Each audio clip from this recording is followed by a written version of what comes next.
right, so next up is I want to talk about needles. Okay, so now I am going to screen share, so I'm pretty much going to disappear for a lot of the rest of this. So I'm just going to draw the best that I can on my computer here so we can see what is going on. There's that notification again. All right, so let's go to needles right here. Okay, so this is the general makeup of, not the general makeup, this is the makeup of a home sewing machine needle. Okay, so it was obviously blown up here, and you guys can see my cursor right here in the middle of the screen, but I can I'll draw in red right here, as you can see when, what is that? Yeah, when I'm pointing something, so I need to remember Command Z to delete that. Okay, so your needle, as you guys know, you have a flat side and a round side of a needle, and that flat side, when you put it in your machine, for most modern home sewing machines, featherweights are a little different, some other machines out there are different too, but most modern home sewing machines, you put this flat of the needle to the back of your machine. I can guarantee you, if you put that flat to the front, it's not going to work. Well, it just won't fit in. It won't. It won't well, fit I've in. seen them in there before in backwards, and it won't sew right. And Yeah. You'll blame the sewing machine. Yeah. But go ahead. All right, so then beyond that, you have a couple other things on your needle. So you have to realize this picture right here is a side profile of the needle. So you're looking at the needle from 90 degrees rotated. You're looking at it from the side, okay? This picture right here, you are looking at it from the front of the needle. So like you're looking at your project on the sewing machine, you're looking at the front of the needle, okay? So on the needles, you have a couple things. On the front side, the rounded side of that needle, you have this really long groove right here in the front of your needle that goes basically from all the way up here at the shank, all the way down to almost the point of your needle right here. Okay, so that is pretty much the makeup. Now, of course, you have the eye of your needle where your thread goes through, but that is the important piece on the front of your needle. Then on the back side, so remember this is a side profile, so it can show you this cutout of this scarf right here. So on the back side of your needle, the exact opposite side of this groove, is we have what we call the scarf. Okay, now on this side profile, it shows it really easily as this indent that goes in there. Okay. Now, what happens every single time you take a stitch is your needle is going down, and I'm going to draw my fabric right here, is going down through your fabric, and what's happening is your thread is nestling inside of this front groove. Okay, so that's the whole purpose of that front groove, is to give your thread clearance for when your needle punches through your fabric. It creates that hole in your fabric, and then as it punches through, your thread nestles in there so it doesn't get caught and snagged on your fabric, right? So as it goes through, it's going to get nestled in there, and then as your needle comes to the bottom of its location right here, so this is your fabric level. Okay, needle is inside of your project, right? So your thread right now is looking something along the lines of coming down here, and then it's coming down here, and then it goes through the eye, and then down like that. Okay, so that's how your needle looks when it's at the bottom of its needle stroke, at the very bottom. Okay, so your thread is coming straight down. Okay.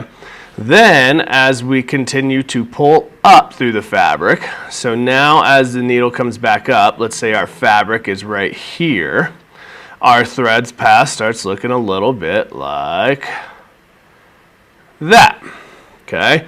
And in the meantime, what we have going on is, I'm sure you guys see that piece in your machine that's spinning around at 1,000 miles an hour where you put your bobbin in. So that little piece is called your bobbin basket. Okay, so on your bobbin basket is what we call a hook. Now let's actually see if I can. Sewing machine bobbin basket. Let's see. Okay, so these are very great pictures.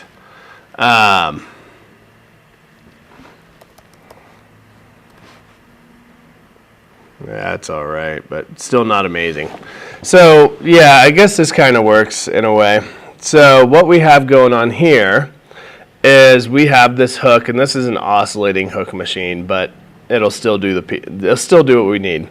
So right on here we have what we call the hook, and this is that really sharp sharp point that you have down inside of your sewing machine that, I don't know, maybe you've gotten your finger caught on once or twice, but I think you guys all know what that hook is inside of your sewing machine.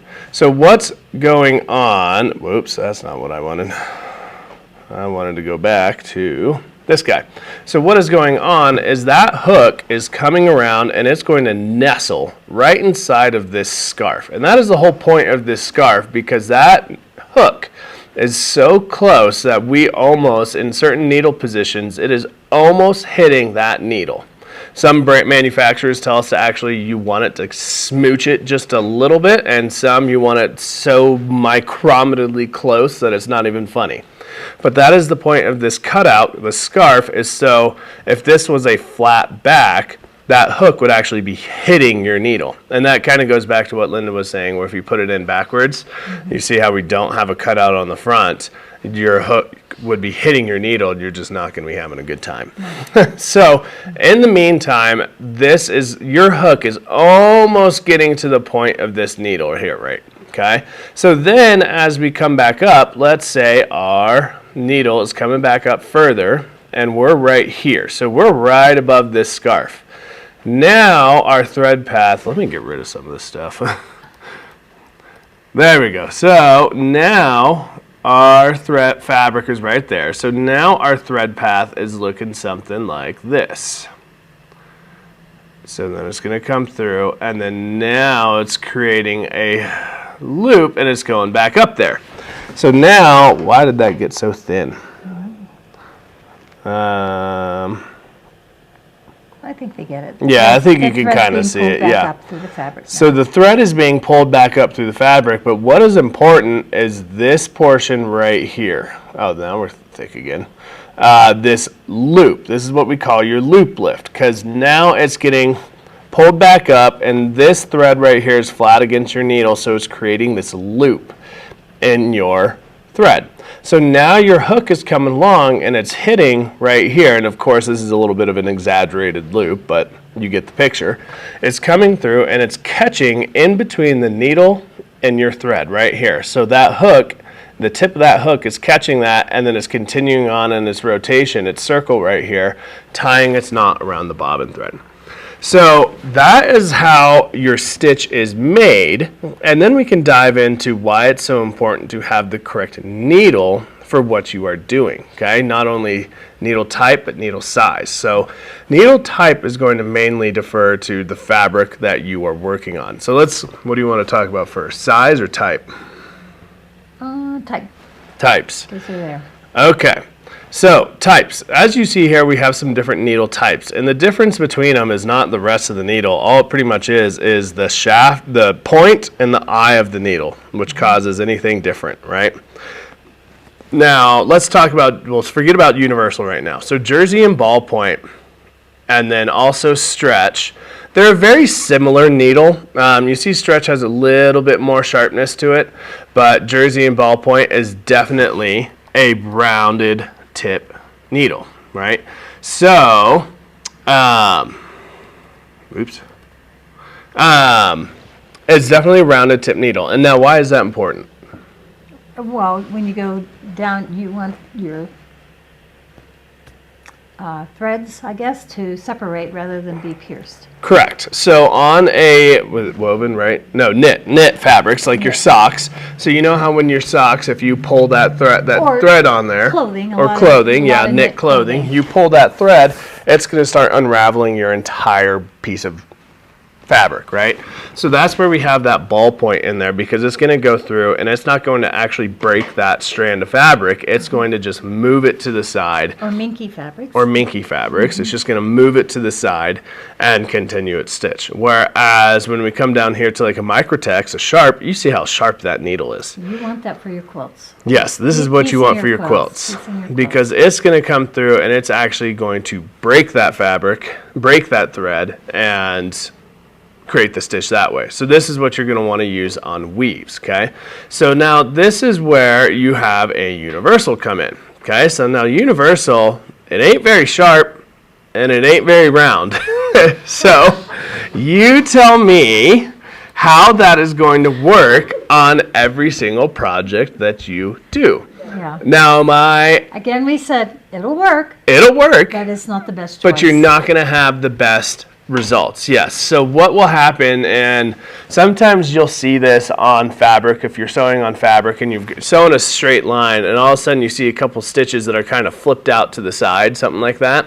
Sometimes a lot of that can be due to your wrong needle choice. So that's where it's so important to match up the correct needle that you are using to your project. Yeah. And then of course over here in jeans and denim, you see how thick that guy is versus the Microtex, just because obviously jeans and denim are heavier thread or fabric. Self-threading, don't ever use them. That's just, you're asking for issues. Yeah. Not in a sewing machine. You can ask somebody else about self-threading needles for hand sewing, but in a sewing machine, don't use them. And then the leather. Yeah, and then leather's a little bit different. I don't know why they showed you a side profile on this one. It's kind of weird, but it's similar to a jeans denim, but instead of it being a rounded point like a javelin per se, where the whole point comes to a cone, it's kind of more like a spade. So they took and basically just ground down the two sides of it to create a point instead of More a dimensional? cone. It's more of a triangle cone, yeah. like a two-dimensional triangular point instead of a three-dimensional cone. Right. So that's kind of the difference in the leather. And of course, leather is going to be thicker as well too. So the next thing about needle size is you have to understand, now needle sizes, people I think generally kind of know there's 7511, 8012, 9014, 116s. Well, we won't even go into that one. So as you go up the line in needles, 7511 is going to be your smallest, and 116 is going to be biggest, right? So the bigger the number, the bigger the needle, the smaller the number, the smaller the needle, okay? But what you have to also understand... In diameter. Correct, Yeah. but it's by type of needle. So like a jeans 9014 and a Microtex 9014 are not going to be the same strength or same diameter of needle. Right. Okay? So a jeans needle is always going to be thicker, right? So think of this like as if every single one of these were a 9016. You see the size difference here between a Microtex and a jeans. So you got to remember that it's not going to be the same stuff. So when our general rule of thumb is you want something sharp for piecing, so we always recommend Microtex for piecing. Obviously, jeans. Yeah, and the narrowness of that will also help you with your 1/4 inch seams. Yes, it will. Yes. So Accuracy. Microtex 7511, it's a If you pretty use fine needle. And you can even see the difference between the Microtex and the Universal. I mean, Yeah. it's a difference. Correct. So it's a drastic difference in there. But if you use your Microtex on jeans, guarantee they're going to break. Yeah. Yes, and there's multitudes of reasons to that, because if we go back to what we were saying here, this clearance that we have where this hook is coming around and basically smooching the tip of this scarf right here, if I'm using a Microtex needle when I'm doing the cuffs of my jeans and I'm getting to that seam where I've got, 8 layers of denim? Something like that. Yeah. Super thick. That Microtex needle could deflect. So now instead of my needle being nice and straight like that, it could deflect as I go through the fabric and just kind of look like that just a little bit. So now my scarf is going to come, my hook is going to come around and it's going to miss this loop because my needle is now bent out just a smidgen. And it's not enough to actually break your needle or bend your needle. It'll go back, but it's just enough where it's going to miss that loop lift right there. So what does that result You're in? going to get skip stitches. Skip stitches, yeah.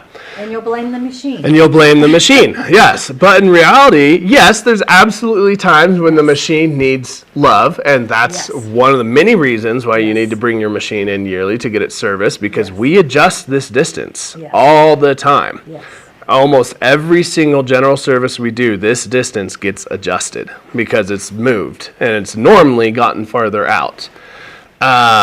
And so a lot of the times though too, especially like we'll have it when people come in right after a service and they're like, well, I was sewing on this and it's skipping stitches, and they pull out their sample and you're like, well, what in the world is that? Like, what are you sewing on? And so a lot of the time, just like they should have been using a jeans needle, but instead they were using like a universal something. Yeah. So what basically what was happening is you would get this deflected needle, and the machine was perfect. You switch the needle to the right needle, you switch it to a jeans denim needle, and all of a sudden, instead of this deflection, you're getting that nice straight line, and the machine worked great. So that's why it's so important to make sure you are using the correct needle for what you are doing. Let me get this back. There we go. So that's why it's so important to use that correct needle for the project that you are working on, because it has such a drastic effect of the outcome of what's going to happen on your project. So, rule of thumb: Microtex for piecing, embroidery for embroidery, quilting for free motion quilting. Now, quilting and piecing are different. Yeah. Okay, remember that. So piecing, you want to use Microtex. Quilting, you want to use quilting. And then if you just want like a generic kind of mending, do everything needle that is not woven stuff, we recommend Top Stitch, because Top Stitch is just a really good. It's a little bit thicker than what you get in a Microtex needle, so it's just a little bit stronger. But the eye of the needle is a little bit bigger as well too, so it lets that thread pass through a little bit more. It just gives you a little bit better result overall. So. And of course, ball pointer stretch for weaves and stretch fabric. So, yeah, make sure you use the right needles. We've got tons of them, and we are happy to steer you to the correct one if you just tell us what you are working on. There's so much involved in the sewing machine that it's unbelievable that they got invented, and even more. Absolutely. Lifespan of a needle? Oh yeah, and Lifespan lifespan of a needle, that's true. So lifespan of a needle. The easiest way that I can put this is a needle is the cheapest thing on your sewing machine to change out to get a good result. You have no idea how many times people will come in and And like, thread, yeah. yeah, and thread. They'll come in and they'll be having an issue, and the very first thing I'll do is change the needle. And they're like, well, I just put that needle in last week. Well, that's an issue. You should change that. Depends on how much sewing you've been Yeah. doing between, yeah. So, Pearson. Yeah. yeah. So If you the hear a general, popping- if you hear popping when you're yeah, sewing, like a plucking. yeah, Get rid of it. That's a Yeah. dull needle, yeah. So the general, what they say is that a needle lasts for 8 hours of sewing, but I challenge that it lasts way less than that. Because, for example, on our long arms that we use back here, we change needle per quilt, basically. So they go a lot faster than what you think. We change needles a lot, and that's the easiest, cheapest thing to change lot of to work get into a that. good result for. Yeah, into your project, don't Yes. go cheap. Yes, do not go cheap. So just it'll make a better result in general. So what was your thing that you had to? Oh, my thing, I get on my soapbox every February. February is National Heart Disease Month. And I do that because it's near and dear to me and my family. It's something that runs in my family. And I don't think a lot of people understand that more women die of heart disease in the United States than they do for all the cancers combined. So it's big out there. And I'm just here to tell you, take care of your heart loves you, love your heart, do whatever you can to make it stronger. And this Friday, the first Friday of every February, is Wear Red Day, just to recognize heart disease. So if you're a person who likes to recognize things, wear red this Friday and let everybody know. There you go. That's my soapbox. If I can help one person do a little bit better in their life, I succeeded. All right, guys. Well, thank you guys very much. And if you have any questions at all on anything we chatted about today, give us a caller at the phone numbers below. And We're remember, happy to help you everything out. Elaine and I showed today is 15% off from now until 9 o'clock tomorrow morning. Absolutely. Thank you guys, and we will see you all next week. See ya.